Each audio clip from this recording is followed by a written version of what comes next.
Ganito ba yung printer nyo, mga idol? Ayan, no? 386, ayan. Kapag ka nagpo-print siya, tumitigil sa gitna, tapos blinking na to. Yan, yung client namin ay nagdala pa ng feeder kasi akala feeder.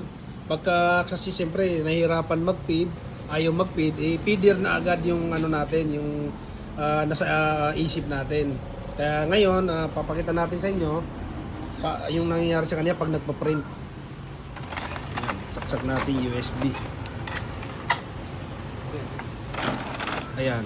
Ayan, tumigil na. Tapos ayan, oh, blinking na siya. Ayan, blinking. Ayan, tumigil na doon. Tapos pupunta rito. Ayan, ang error, oh. Parang paper jam 'yan. Ayan. Kaya ang ano nito, problem nito, marami na tayo na encounter na ganito.